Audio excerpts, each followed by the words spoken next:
Namaskar and good evening, everyone who's watching us today. I welcome you all to BJYM Dialogue. BJYM Dialogue is the brainchild of our national president, Poonam Mahajanji, who's the MP from Mumbai North Central. She conceptualized BJYM Dialogue as a platform to connect us more to our ministers, to help us understand all the initiatives that the government is taking, especially during this lockdown period.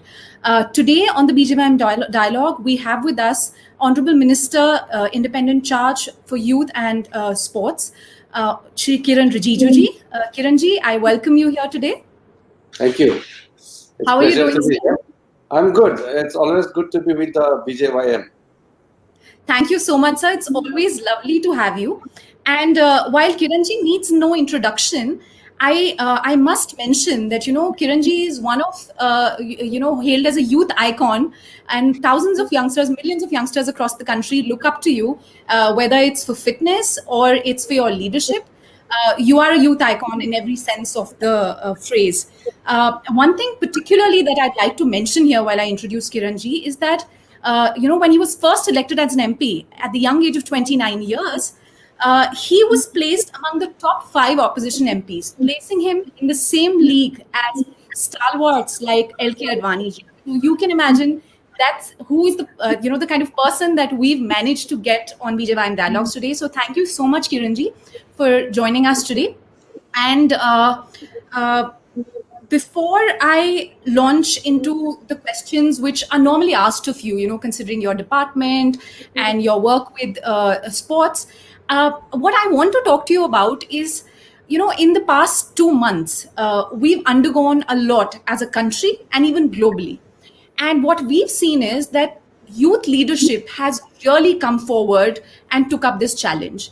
Even when I talk of my organization, BJYM, under leadership of Poonam Mahajanji, we've launched several initiatives that, like BJYM Cares, like BJYM Helpline, Blood Helpline, and we've tried to make sure that we reach the last person who needs help.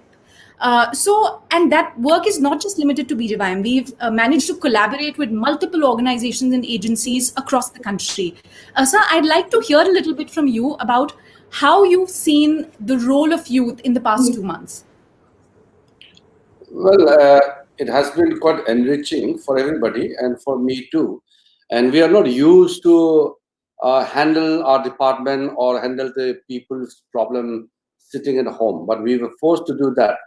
But despite this lockdown, as minister, we have been constantly working and keeping in touch with the office work as well as with the constituency and other things wherever necessary. Like I have been attending offices, and I have got 2 offices, and I swap my attendance, and sometimes I go to the Sai office, sometimes I go to the Shasti Bhavan, and most of the time functioning from home. So the change what we have seen in recent time is we are learning to cope up with the new situation and trying to use technology as much as possible without disturbing the pace of work. Now, what Modi ji has been saying for last 6 years about digital India is really come into play. Whether we have to reach benefits like transferring of money or other accounts transfer or information, everything is being done digitally. So, except the physical movement, other things are going on. That is why today India has been able to manage this challenge much more effectively than most of the countries. Even the countries like United States and some of the very highly developed European countries, they could not, manage the affairs as we have done. Despite our challenges are many fold more. Our population, infrastructure, our social structure. We have large challenges. Being a developing country, we don't have that kind of facilities and infrastructure as the Western countries have. But still, we have managed very well. So personally, I think uh, what has taught me in last two months is like we can and we will manage and handle any challenges, whatever it may be. We have a very strong leadership and we have a very good system in place. So our commitment is there. I think As a person also, I have learned a lot in last 2 months. Thank you, sir. Sir, as a fellow Pahadi, I hail from the state of Uttarakhand, and I'm extremely proud the way in the past few years the attention has shifted to our small Pahadi states, and you are one of the people responsible for that. And even if we look at the incidence of corona, we've been able to contain the spread of COVID-19, especially in our northeastern states. And in your home state of Arunachal, I think there are barely 1 or 2 cases right now. How do you think that has happened? How has the state been able to contain this? See, it's very simple. The more you go to the hill states or place which are not very well connected with the main so-called cities and the national capital and all, we have still very strong customary practice. The movement of the people, the activities are basically regulated by the administration, but these are under the supervision of the local community people. Like in Arunachal Pradesh, we have 2 cases so far. Both the cases were asymptomatic, and one is found to be negative. Another we found just yesterday. So one was a Tablighi Jamaat returnee who came from Delhi, and he was tested positive in Arunachal. Another is a local guy who came back from Delhi to Arunachal, and he is also asymptomatic, and he has been tested positive, but his condition is normal. So besides that, there is absolutely normal. That is because when the guidelines were issued, when the Prime Minister made the announcement for the lockdown, and when the state government came out with the policy of how to implement the lockdown announced by the Prime Minister, the local community immediately took upon themselves the responsibility of maintaining all those lockdown procedures. So community people play a crucial role, and community people are being guided by the customary practice. So in Northeast and in Pahari states and in some of the rural areas in India, where we could able to contain the spread of the coronavirus, this pandemic, is because of the local behavior. So I think that there are certain things which the city people also can learn from the hill people, and that is the disciplined way of life, maintenance of the decorum within the society, as well as follow the guidelines of the government, be a good law-abiding citizen. These are some of the important factors which has played a key role. Now, it's a long-drawn battle. We will have to handle this situation. But as of now, why Northeast and the hill states have successfully maintained this lockdown as well as in containing the spread of the pandemic is because of the way people behave. Sir, but now with the movement of migrants, we see a lot of our migrant brothers and sisters returning back to their home states. And I was looking at the figures, even for Arunachal, about 15,000 people are, moving back towards the state.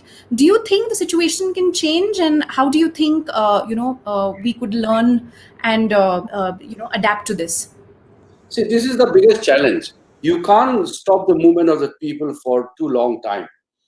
And in case of states like Northeast, lots of students and those who work in the cities, and now the institutions are closed, the businesses are closed, so they can't stay on without job for long time.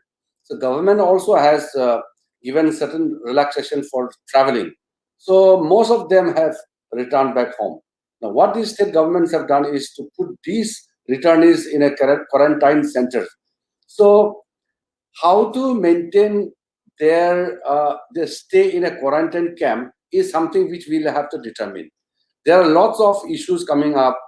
In some of the places we have seen, the people are quite agitated, thinking that they have found to be completely normal, negative, and still they are forced to put them into the quarantine centers. And there are certain people in the local level who are resisting, who are saying that since they have followed the lockdown, all the rules and regulation properly, why should the people from outside, return back home and then spread the virus. So both sides you have to see. And I think the new challenges is how the large numbers of people coming from cities back to the rural areas are maintained in certain way of lifestyle, which will really not, damage the prospects. So for my personal individual is there needs to be a proper collaboration and understanding between the government guidelines and the local community, because government can issue guidelines unless this is being followed and implemented thoroughly and properly by the local community level along with the local administration. We will not be able to succeed. The success story of India so far is success in the say in the context of comparative statement. We are doing much better than the Western countries. And if you see the death rate, because that is the actual calculation, you can't hide, you can't manipulate the figure of the numbers of people who died. So that is the actual parameter of how you assess this pandemic.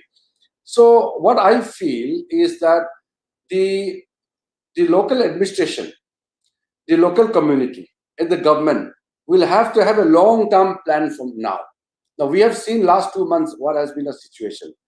Now this is the second phase of our way of life, because we can't keep our factories closed forever. We can't keep the restaurants closed forever. In my ministry, sports centers and stadia are being opened now. So like that, we have to unlock all the places which have been closed down for some time. So a new planning, a new way forward, a roadmap has to be prepared. And that is, you can't have the same kind of roadmap in Kerala and in Arunachal Pradesh. Delhi way of handling the situation will be different from Ladakh. So each state, the Prime Minister has already stated, each state government can have their own roadmap and own planning. So I think along with the guideline issued by the Home Ministry, the state government will have to come out along with the local community how to deal with this challenge. And I think we are in a position to handle with the situation and we will overcome it. I absolutely agree with you, sir, and especially on the point you made about how people in smaller states, especially the hill states, they have that sense of community. Even in my own state, I've seen how when people are returning back to their villages, the village elders are making sure that they observe the home quarantine or the institutional quarantine for 14 days, and there's almost like a social monitoring that is happening. So I'm sure the same is happening in the northeastern states also, and Yes. I wish my best for people there. So now coming back to things that I know you're really passionate about, sports and fitness. And we've seen even in regular times that you share your videos of playing various sports or just workouts. How has that changed during the lockdown, or has it changed at all? See, what I have done is this lockdown should not have negative impact on my way of life, my daily lifestyle, in a situation where we are not able to go out as a normal situation.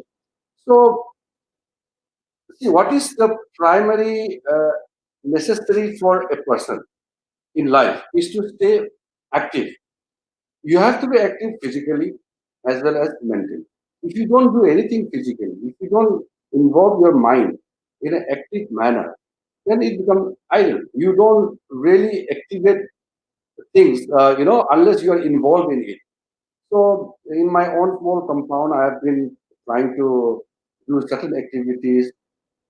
Even in a small room, also, you can maintain your physical fitness.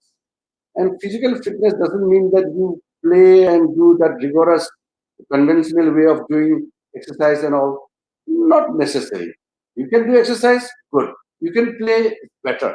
But beside all these things also, there are certain ways and means how you can keep and maintain your fitness level.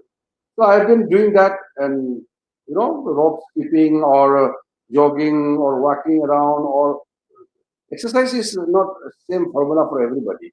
And age wise, your own style, your comfort zone, and every physical condition of a person is different from other person, so you can maintain it.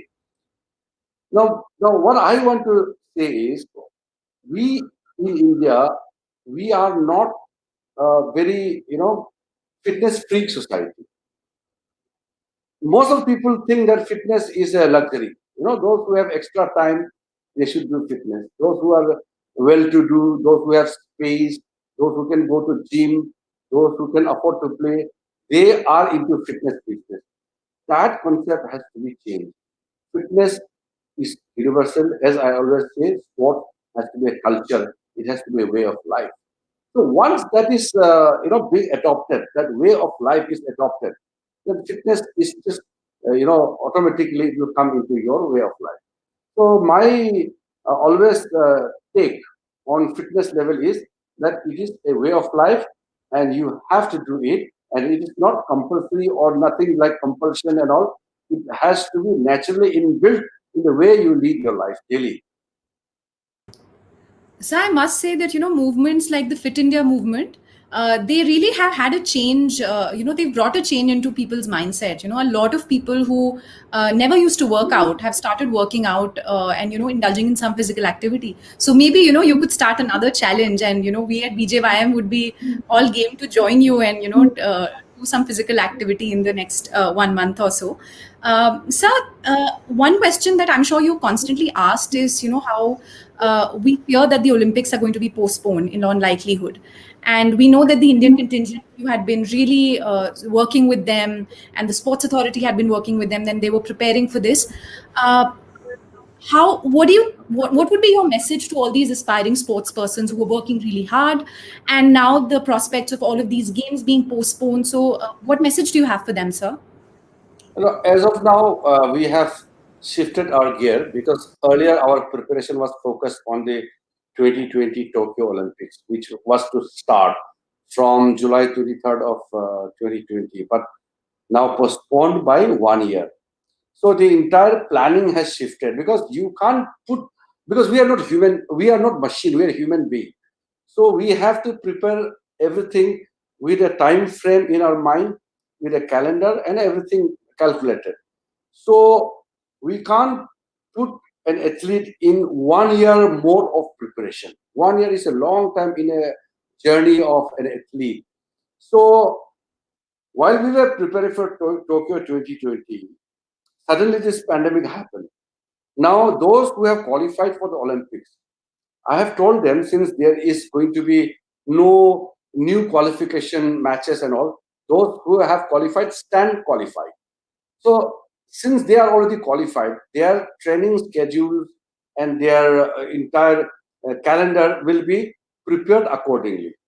They don't need to rush into any kind of championship or any that high level of preparation state of their body. That is one thing.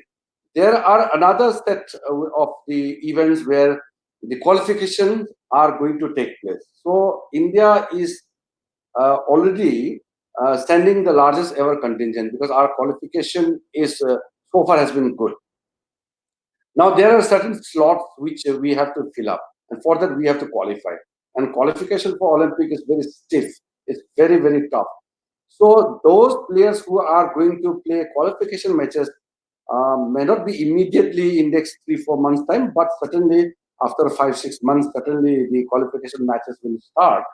So for them, those probable athletes are also put in a different category. So we have planned out in detail. Since Sai, because I am the chairman of the Sports Authority of India, being the minister, we have drawn a proper plan, and now we have issued the SOP, a detailed SOP, which are the sports where the activities will start, the practice, the training will start, which are the other sporting disciplines where we can start later, which are the centers where we will give permission. So details have been worked out, and 2021 Tokyo 2020, I hope by that time situation will be under control. Human being, our human race has the ability to handle this kind of threat, and I'm very sure we will be able to handle it. And our long-term goal of making Tokyo Olympic as the best ever Olympics for India, and then the other plans for the future, these are there in my mind. I'm very mindful of the visions which Prime Minister has already laid out, and I have already checked out those plans also. We will not fall short of our plan and our target. I'm very confident about it, and our athletes are happy that Sports Ministry and my department is fully on board, hands on with the issues, constantly in touch with them, not only the athletes, their trainers, their high coaches, high development, high performance directors, and other stakeholders. So I think our long-term goal of making India a sporting powerhouse and to create a sports culture in India, we are well on course, and we will do it. Working with different sports federations and bodies to get sporting events on track.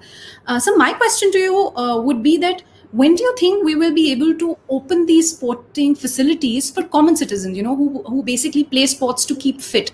A lot of youngsters, especially inspired by Prime Minister Modi and you, they've taken to sports in the past few years, and now they're all not able to play their favorite sports because of the lockdown.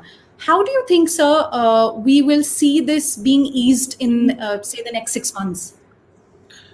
Yeah, Neha, there has been slightly very disappointing for me personally, because just when I had taken a decision that all the sports facility will be available free of cost to the athletes, and this pandemic happened.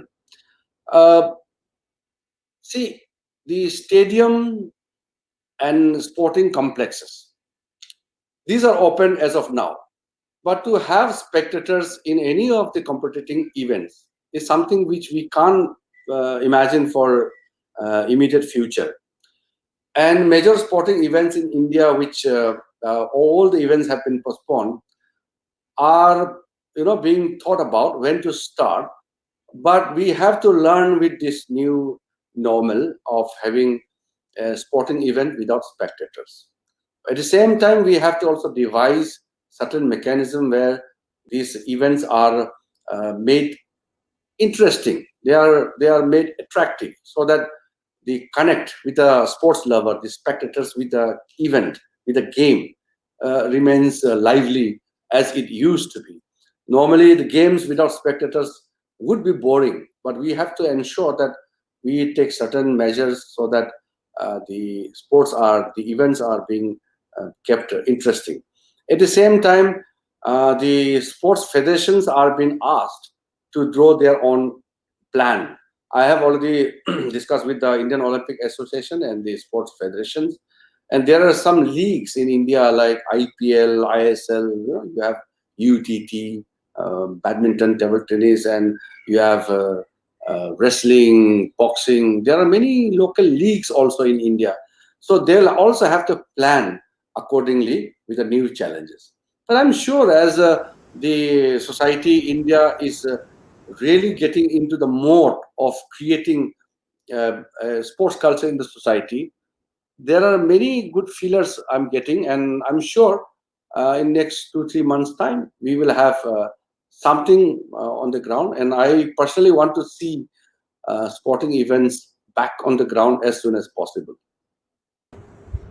Sir, even if I talk about sports as a contributor to economic activity, I was reading somewhere that the sports industry in India is worth more than 6 lakh crores. And there are lakhs of people that it provides employment to, right from those maintaining these sporting facilities to those involved in broadcasting of matches and games. I would love for you to talk a little bit about how you see this industry coming back on its feet slowly, and what is your biggest worry probably about this? Once the activities start, the business will also start. See, sports sector is a huge employment generator. From the manufacturing of the goods, the items for the sporting events, to the management, and those different kind of set of people who are directly or indirectly linked with the sports, from the clubs to the higher level federation level. At different level, lakhs and lakhs of people are employed under the sports sector, and they are unemployed now. But as I said, once we have started the activities, we have immediately opened up the sports complexes and the stadium. So once the facility is being opened, the activity will start, but it will not just kick off immediately, because since we have just come out of the relaxation and not fully lifted yet of the lockdown. So in a controlled manner, we will see certain activities. So the SOP has been very clear how the practice will start, how and in what way the athletes are to perform in particular their respective disciplines. These are well laid down. So once the activities start, the events will also follow thereafter. Once the events start, then the industry will pick up. And sports industry is not only economic generator, it creates happiness. It creates life in the people. You know, I must tell you this situation. So Olympic is the biggest event on the planet. There's nothing, no event on this earth, bigger event than the Olympics. And if you win a tournament or you win a World Cup, you win a gold medal, the celebration unites the country. The celebration unites the nation and the society. For example, if India achieves something big in economic thing, or say India gets a membership in the Security Council as a permanent member, or India scores something big, these are prestigious, but these are celebrated by only elites who understand it. The common people do not know. But if India wins World Cup championship, or if India wins Olympic gold, it is celebrated by everyone. So the amount of happiness it generates is unthinkable. Some time ago, I have read that when Brazil wins the Football World Cup, it's equivalent to 2% jump in the GDP. The happiness index rises so much.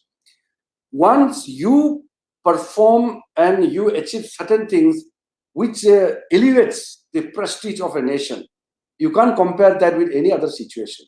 So we have to learn in India that India is an emerging nation. And while India is emerging, we cannot afford to lie down in the sporting arena. So the achievement in the world of sports is absolutely necessary for an important and big and emerging country like India. So that is why happiness is something which everybody aspires for. And without sports, life becomes dull and boring. So I personally want sporting event to take place as soon as possible. I absolutely agree with you, sir. I still remember, every time Hima Das wins a medal for India, I feel as if I have won a medal. So I think it's, the kind of happiness that sports persons and sporting events generate. It's something that you can only feel. Sir, since we are live and a lot of questions are coming in, I'm going to try and take some of those questions also. Sir, we have a question from Somoji ji. He says that Modi government has always promoted indigenous sports, and with Khelo India, we brought national attention to games such as kabaddi and kho-kho. And the government, we know that is providing financial assistance to all sportsmen. Will this be extended to, some of these indigenous sportsmen also? Yes, an important decision which I had taken in last 1 year is to extend financial support to non-Olympic sports which are indigenous games of India. Initially, we have started with like Kho-Kho, Malkham, Tantha, a Manipuri game, Kalaripattu. So there are some indigenous games which are not Olympic sports or Asian Games sport, but which are important for our society. And we, as a Indian, we have seen some of these games in our childhood days. So we have already started giving financial support, and we have recognized them. Maybe next year or next to next year, we can have one indigenous games in India. See, the state governments are also taking some steps, but what I have seen and which I want to share with our BJYM friends is that the state government do not give priority to the sports in terms of budgetary allocation. So most of the sports persons are suffering, especially those who play indigenous sports do not have a career prospects in that particular field. So when you don't see a career prospect in a particular field, you will quit, you will leave. So what I want is anybody who has played games, who has made some mark in a particular sporting discipline, will be supported by the government. So not only the indigenous sports, I have picked up certain individuals who have done good for India, but who are having a difficult time financially. I have modified the government policy in my ministry, and I have extended certain financial help also. These are very important. We have to take care of our sports person. Sports has to be a career option. Otherwise, sports cannot grow in our society.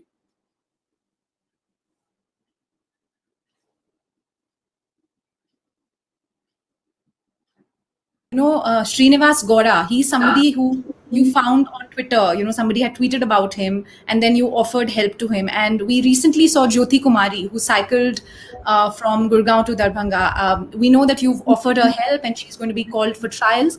So it's really heartening to have a leadership who has its ear to the ground. And going forward, we have a lot of people who are asking about, what have you been doing this lockdown in terms of have you been able to spend more time with your family? We know both your kids are home, and I know your son studies here in Doon School in Dehradun. He's home too because school is closed. So how has it been? I think a lot of our young friends are curious about has this given you an opportunity to spend a little more time? I know you have your hands full with all the work, but have things gotten better on that front? Well, for the family, it's a big change because they get to see me all the time. Otherwise, I was hardly home except when I'm in Delhi and in the night. But now I'm all the time at home, most of the time, in fact. And my children are also busy taking online classes, and there is a small place in the backyard. So my elder son, he plays tennis, so he keeps hitting tennis ball all alone. And this lockdown has given me lots of space to think about what else can be done. And since I have seen the world, I've traveled worldwide. I've traveled more than 150 countries, and I've seen the world. And now, because of we have the facilities, we have the all kind of things available in internet, we can learn many things. Knowledge is the real power of human being. We can gather so many informations. If you are well equipped with the informations around the globe, then you are more empowered. So besides our daily busy work, we need to study more. So I got lots of opportunity in this lockdown period to read and watch so many things, and some of those things which I have learned long time back and which I have never revisited again, I could redefine myself. I could refresh my mind and see through all those things again. So as a human being, I feel that we have done so many things, but it's never enough. We have to do much more. And this particular lockdown time, I have seen some good movies also, and I have watched some good programs. And YouTube is a very handy. You can type and get things as you wish, and you get to read so many things. So it's a mix of things. We have lost out on many fronts, but we have learned new things in the process. So, is there a movie that you would recommend that people could watch? Film. Yeah. No, I've seen all movies. I don't see new movies unless it is you know, everybody's choice. Something like Three Idiots, a very good Okay. movie, and Yeah. like that. I don't watch new movies. I watch those classic movies, old one, because uh, new. I always feel that new I can watch anytime, but old Right. you have missed out. So it's good Yeah. to get back some of the classic in your hand and see how it was done. And all songs, I love all songs.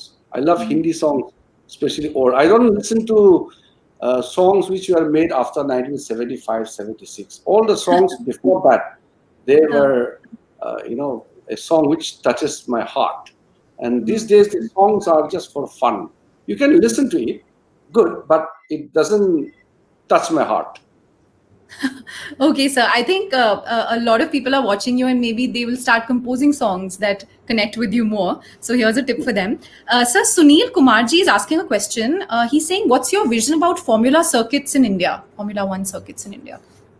Yes, this formula people came to me, and we have one formula circuit in Gautam Buddha Nagar, which is considered as a world class, which has been now almost just being kept unutilized.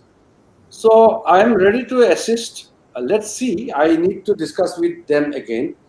And actually, people in India think that motor sports is a elite sports, but actually, it's more like adventurous. It's not elite sports; it's adventurous. So you can't classify that as a sport for a class of people. So I would love to have more adventure sports, whether it's Formula One or motorbike or anything like car racing and all. These are important sports. As country becomes more prosperous, I think motorsports will also increase in India, and I'm ready to support. Let's see how we can discuss about it, and we'll see. So another question that has come is that sports like cricket, which was so popular and played across streets, has been vanishing and becoming more club-based or elite, and only who can, afford to play it can play it now. So, what are your thoughts on this, sir? See, cricket is basically, if you see the background, it's a colonial sport. Initially, the Britishers, the officers used to bat, and they used to tell the Indians to go run, throw the ball, and the officers will bat.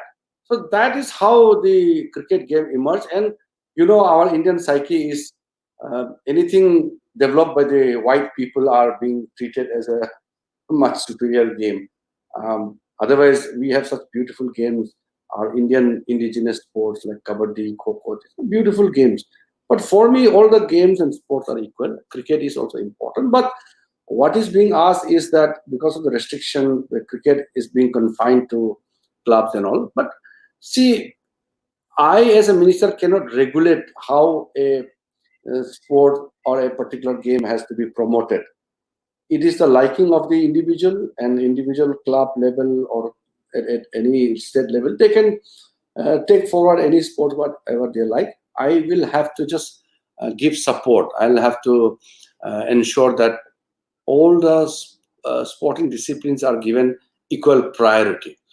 But since cricket is played by few countries, Commonwealth nations within those areas, and Commonwealth also not all the Commonwealth nations like Malaysia or Nigeria or Canada and Singapore, most of the Commonwealth games do play cricket, but some of them they don't play cricket. And other than the British Empire, nobody is actually taking cricket seriously. So within the Commonwealth, within South Asia, cricket is very popular. But we have to ensure that we have to rise the level of our sports in Olympic Games. All the Olympic sports are to be given lots of priority because the actual definition of a ranking of a country in the world of sports is defined in the Olympics. So that is where we have to do well. Cricket has become commercially successful because most of the Indians watch cricket. If you watch cricket or you watch any game, it will bring money. Money is what? How much people involved in that particular game. If people see a particular game in large number, money will come. So I would request not only cricket, I would request my fellow Indian to promote all the sports. Government side, I am promoting all the sports equally. Cricket, we don't give money because cricket generates lots of money by itself. Because half of the Indians are watching cricket all the time. So it generates lots of money. But other Olympic sports, we can't generate money because we don't watch. Unless there is a PV Sindhu playing Olympic final or Sushil Kumar fighting the final of the Olympic wrestling, people don't watch. So people have to enjoy, like UTT, Ultimate Table Tennis. Very interesting. But when I saw last time, the stadium was not, filled up by the people. So unless people involved, there is no chance of generating good amount of money. And when there is no money, it doesn't attract the youths. You have to have money these days. Commercial success is important, and it's directly linked with the progress of a sport. So I watched a recent interview of yours, and there you said that 2028 LA Olympics, India will be in the top 10. And a lot of people, I'm sure, who have watched it are thinking, why did he say 2028? And I think we'd love for you to talk a little bit about this. See, it's easy to dream, but it's much more difficult to achieve that dream. But when I say something, I have a definite plan in my mind and with full confidence. India is a large country. There are certain sports which bring lots of medals in Olympics, which India has been very poor. Our ranking in the global arena has been very, very low. Some of the sports we are picking up fast, like boxing, wrestling, archery, shooting, badminton. There are certain disciplines where India can be, able to compete with any of the best teams in the world. But there are other disciplines like swimming, athletics, basketball, football. There are many other disciplines where India is very, very poorly ranked in the global ranking system. Now, I have made a calculation that India is a large country with 1.3 billion population.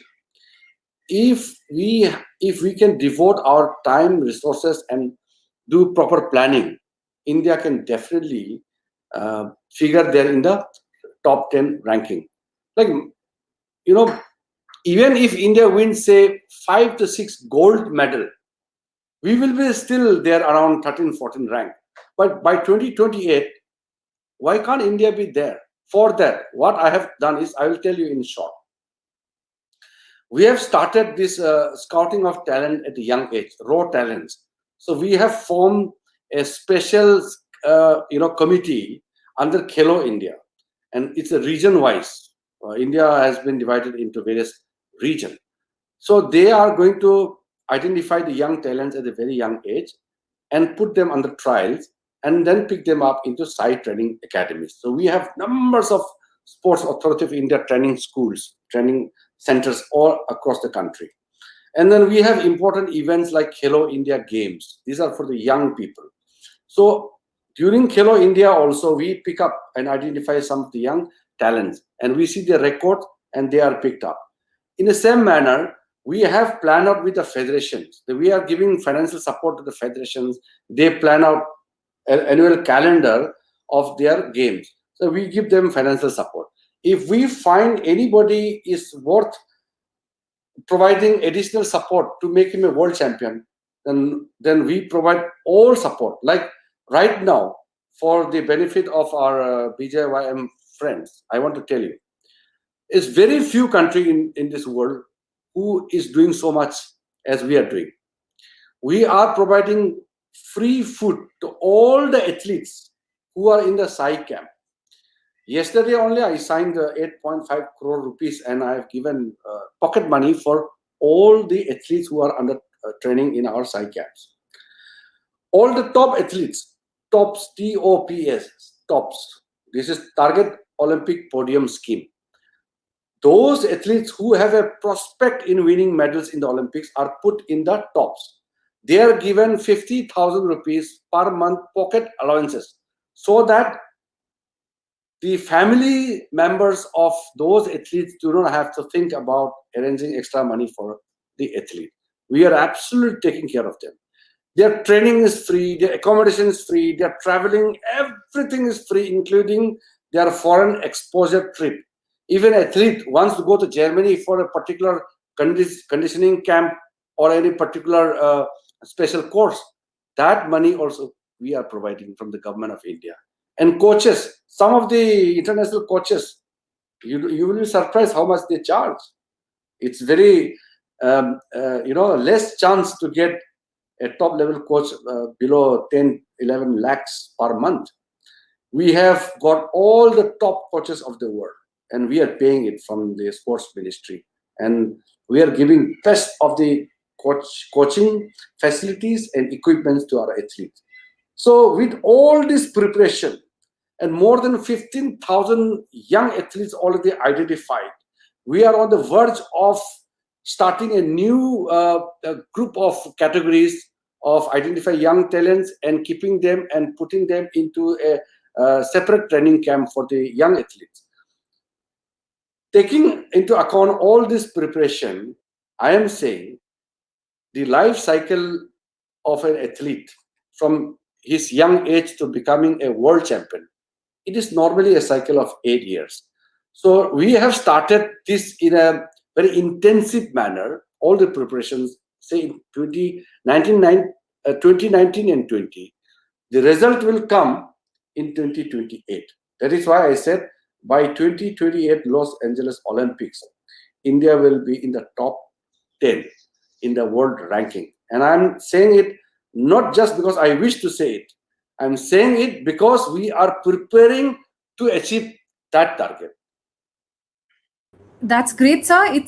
It's great to see that you just don't have a goal. You also have a plan in place to achieve that goal, and the entire country is with you and all our sports persons in this. So another question or suggestion that I see here is that could yoga be included in sports or as a sport in education, the education system? Sir, would you want to take that? Yeah, I can see Ruchi Minakshi Thakur. Yes, Ruchi. Ruchi is our BJYM member from Chandigarh. She seems to be very active. She's state secretary.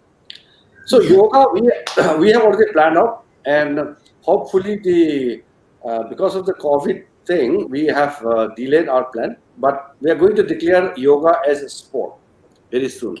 All the plans are ready. So once we form the International Yoga Federation, in the sport, not the yoga present one, but the sports federation, then we will try to include that in Asian Games, and in future maybe, who knows, someday in Olympics. But yoga as sports is a priority, and I have discussed with the Ayush ministry, and everything is ready.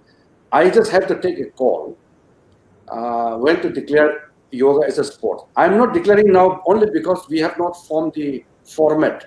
Because once we declare as a sport, we have to talk about the scoring system, we have to talk about the management, the governing system.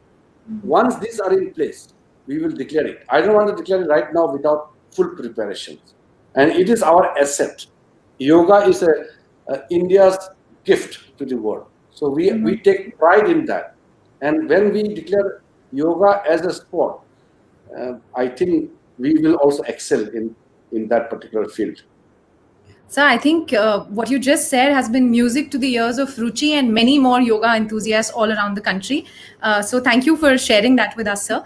So as we go towards the end of our program today, one question that I personally want to ask you is that what has been your biggest cause of stress during this lockdown as a leader and as a human being? No, I don't get stressed at all in my lifetime. In fact, those people who are close to me, they get surprised after traveling for 2 days, 3 days. I'm normal. I never get tired. Suppose if I run 100 meter and all, that tiredness is different. But I don't get tired by working. In Arunachal Pradesh, when I was in opposition, the Congress, because those days nobody can win from opposition party in a state like Arunachal Pradesh because the ruling government dominates so much and the area is so big that the opposition people cannot reach out to the people. What I did was I used to travel from village to village, from town to town, by road, sometimes on foot march, carrying food, and taking along my young friends. We will just walk, walk, walk, and meet people village to village. I never get tired. So I've seen that when I was trying to reach out to the people. In fact, each village meeting with each group energize you more. So you gather energy. You don't get tired. In the same way, now in the sitting as a minister, holding certain portfolios and responsibilities, the more you achieve, the more satisfaction and energy you get. So it's the mindset which actually determines your level of performance. My energy level is determined by my performance. The more I perform, my energy level goes up. I don't get tired. Never ever in my lifetime, I never get tired of working. I just love to keep working and keep moving. And that is a very simple way of life. Why should you get tired? Life is short. See, I'm not trying to be philosophical, but my way of looking at life is simple. Our life is very short. We wish we live longer, but we can't change the destiny. Below 18 years of age, you are too young to do many things. You can just play and have fun. Above 65, 70, you don't do much. You are semi-retirement and then you retire finally. So the actual span of time where you can really perform is very limited. So within that limited span of time, if somebody says that he is tired, if somebody says that he is bored, somebody says that time pass करना है, मैं समझता हूँ ये तो बेवकूफ़ी है. हम तो I want more time, and some people say that time pass करना है. Time is the most precious thing, and you should be able to utilize that, no matter of how much difficult the thing is. But we should enjoy working. You enjoy working, you will love working. If you don't enjoy, you will not love it. And once you love doing something, then that is the source of energy in your life. So, and we hope and pray that your energy levels keep up the same way. Our best wishes to you, sir. Sir, our last question for today would be that we are going through a tough time, and each of us is facing some challenge or the other, whether it's on the financial front or whether it's on the personal front. What would be your message to the youth of the country today? How can they contribute to rebuilding our economy? How can they contribute to how can they stay positive despite all of these challenges? And what is your expectation as a leader from them? See, we have two objectives in life. One is to make your country great. One is to make your life useful, purposeful. When you are working in an organization like BJYM, you are headed by a very efficient President Poonam Mahajan, who is not only very fiery and very good orator, but who is also knowledgeable, who is very hardworking. Now, everybody, those who are in BJYM, invariably has a dream to make India a great nation. So, if we start thinking about what I can do for my country, that we can spread this message everywhere. What is happening? Some of the negative people are spreading these negative messages around the world. हर चीज सरकार को करना है. Train में जाएगा उसका सफाई भाई सरकार को करना है. इधर में गली में जाएगा उसको सफाई करना है वो सरकार को करना है. Government has to handle certain things. but to manage and run, it's the responsibility of the citizens. If everybody starts saying the government ye karna hai, government wo karna hai, government is what? Government is made by the people only. Government is here to make things easier. Government is never there an obstacle. But the thing is, if we citizens become lazy, if we become too much dependent on the government, then we cannot make our country great. Country can be made great by the people, not by the government. Government can only guide. So the citizens of a nation will have to determine that whether you want to make your nation great or not. You see globally, those countries who have emerged strong, they had a revolution, whether it's American Revolution, Chinese Revolution, Russian Revolution, Spanish, French, every country had a revolution. We in India, we never had a revolution. We just had a freedom. We were ruled by the foreigners for thousands of years. Firstly, the invaders from West Asia, from Central Asia, and the Western Europeans. And we just got freedom because of the situation. We never went through any kind of a bloodshed revolution. So there is no corrective course in the history of India. We just moved with the situation. So in this kind of situation, what we can do is we can rededicate ourselves to make our country great. So we have to make sure that when we talk about duty, responsibility has to be made more important than right. We have a duty, we have responsibility. That has to be always there in mind. Otherwise, these liberal left people, they keep questioning the authority and the government. They put everything as if it's a responsibility of the government. Once we know that yes, we have rights, there are fundamental rights, but along with the fundamental rights, we have fundamental duties. Fundamental duties prescribe the responsibilities of the citizens, then we will be good. So otherwise, we will always remain unhappy. Whatever we have, we should be proud of being Indian, and India is a great country.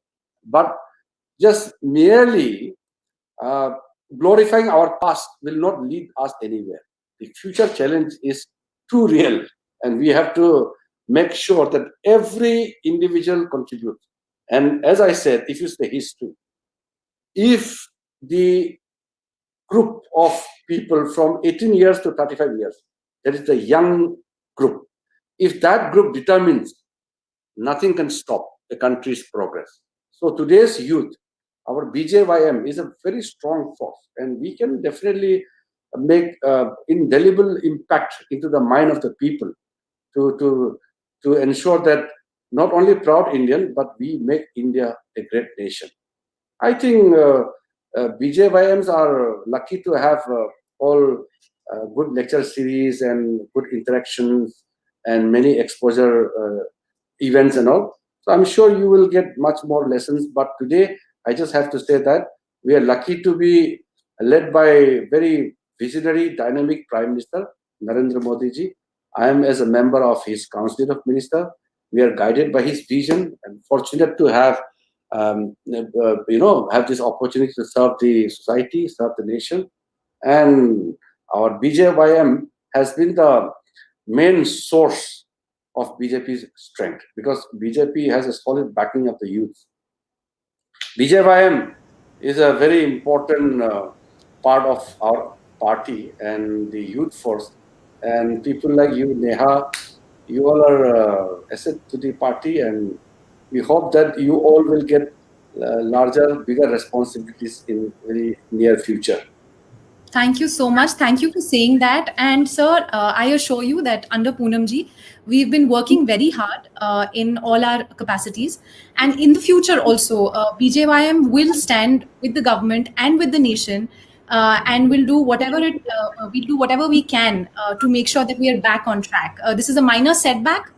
We can do much better, and we will do it. Sir, thank you so much for joining us today.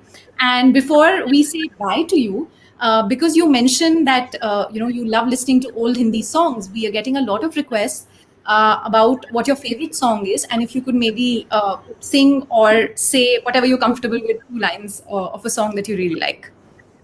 I can sing many songs, but right now I'm not in a mood to sing. But uh, So you I can can just tell us. recommend I can recommend many songs of the old Hindi movies. YouTube is such a beautiful platform. You can not only listen, but you can see them also. Right. See uh, those songs of black and white. Don't think that black and white hai purana hai boring hai nahi. You go to the content of the song and the lyrics and the music. Very soulful, and those great songs composed by before even R.D. Burman, Sahir Ludhianvi's, all those songs. Just listen to them. Khayyam music are so heart touching. And when I'm alone, I listen to these old songs. It gives so much of beautiful thoughts in mind. And I just love to tell my young people that listen to new music also, and don't forget the old songs at the same time. Listen to So all the good songs. So thank you so much, sir. We'll catch you another time and make sure that you'll maybe sing a song for us. But thank you so much for joining us today. A lot of things that you said were not in the public domain. So especially your comments about yoga. We are getting a lot of messages even as we speak about people thanking you for making sure that yoga is made a part, is declared as a sport, and there's a formal system in place for it. So thank you for sharing all of that. This has been really, really meaningful. And we're always glad to get all the support that you've given to BJYM. So thank you again, sir. And we hope that you stay fit, stay healthy, and we'll see you soon. Thank you. Thank you.